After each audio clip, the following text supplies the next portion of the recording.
Tere tulemast Musta kassi taro lugemisse Skorpionid. Siit tuleb lugemine teile nädalaks 22–28 juuni. Ma olen teile siia valmis pannud 7 kaarti ja vaatame, mis sel nädalal siis teile öelda on. No, nädal algab teil siin müntide 4-ga. See müntide 4 on minu jaoks alati olnud kitsimehe kaart.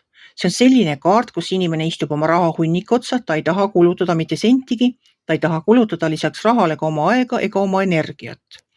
Seal ta istub ja võtta ka selle vastuse, kas kulutada aega, energiat ja raha, annab teile kohe siin kõrval olev kaart. See on hermiti kaart. Hermiti kaart minu jaoks on selline eraku kaart, kus tuleb istuda natukene aega oma ette, kas siis minna loodusesse kõndida, kus keegi ei sega, leida see nurk kodus, kus te saate nagu segamatult oma mõtteid mõelda ja olla vaikselt. Siis saab teie hing teiega rääkida.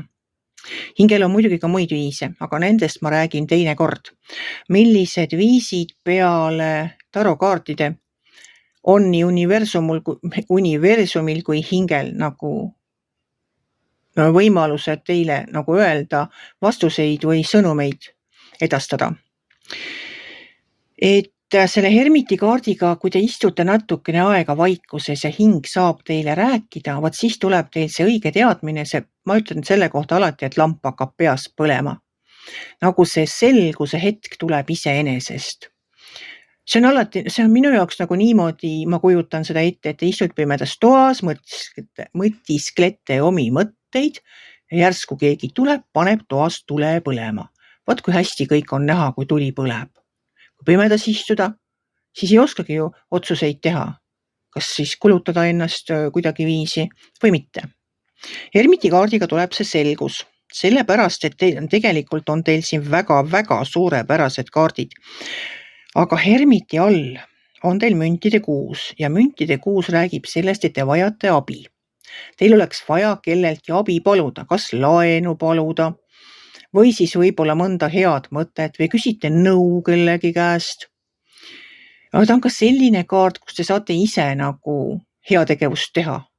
Ma ei tea, kellelegi appi minna, kedagi võib-olla sõidutada, võib-olla ise kellelegi mingit projekti kirjutada või aidata, õpetada näiteks arvuti kasutamist mõnele eakamale inimesele, kes ise aru ei saa või ei oska või siis, ma ei tea, aidata mõned maksud ära maksta või kes ise ei saa hakkama, võib-olla pole selles arvutimaailmas nii kodus.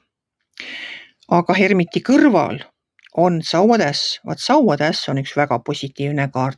Sauatäss mitte ei ütle, vaid lausa röögib, davai teeme ära.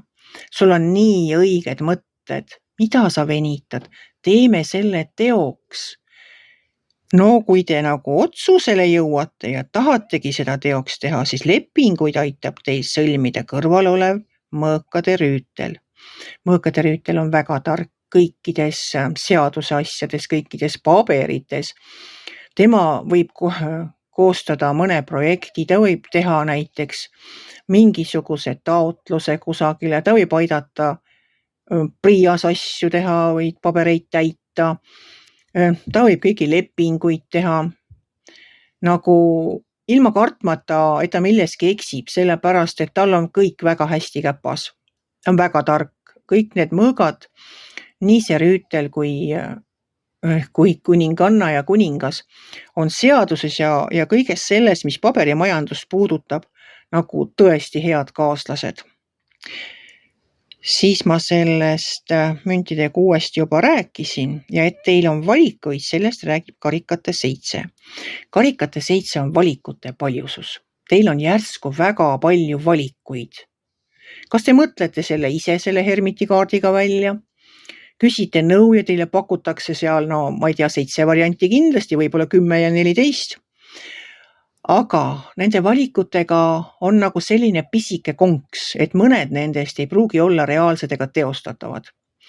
Et vot siin tuleb ka see sama mõõkade rüütel kindlasti appi, et selekteerida välja selle, mida on mõistlik teostada või mida üldse on võimalik teostada. Aga mis on selline, ütleme nii, helesinine unistus, mida hetkel ei ole võimalik teostada. Ja et kui otsused on tehtud, siis viimane kaart on siin kaariku kaart. Vot kaarikukaart ütleb seda, et tõmmake nüüd oma needsamad mütsipaelad kõvemini kinni, võtke ohjad ja kihutage selle kaarikuga oma unistuste suunas. Vaat minge sinna poole, mida on võimalik teostada, mida te kindlalt teate. Et see on nagu parim valik, mis praegu üldse laual on ja see on teostatav ja see toob teile tulu, kasu, ma ei tea mida, aga igal juhul, ühesõnaga, kui te olete lumepalli veerema pannud, siis see hakkab metsiku kiirusega kasvama, sellepärast et kaarikukaart on üks kiiremaid kaarte tarokaardipakis. Et nojah, mis ma oskan öelda, edu teile, siis kindlasti tehke see valik ära või kuulake oma hinge, kuulake seda, mis räägib teie see sisemine hääl. Teil on olemas piisavalt intuitsiooni, et õige asi ära tunda ja siis sinnapoole sammuma astuda. Selline tuli lugemine teile, armsad skorpionid, selleks jaaninädalaks. Kui teile minu lugemine meeldis, ärge olge kitsi, pange ikka like pöial üles, võite ka kommenteerida. Kindlasti võite te kanali tellida, siis olete te kursis sellega, mis kanalil toimub. Ka minul on uued ideed, mida teieni tuua, lisaks tarokaartidele ja täiskuu ja kuu loomise energiate vaatamisele. Aitäh teile, armsad skorpionid, et te olete minuga. Olen teile südamest tänulik selle eest. Ja kohtume järgmisel nädalal.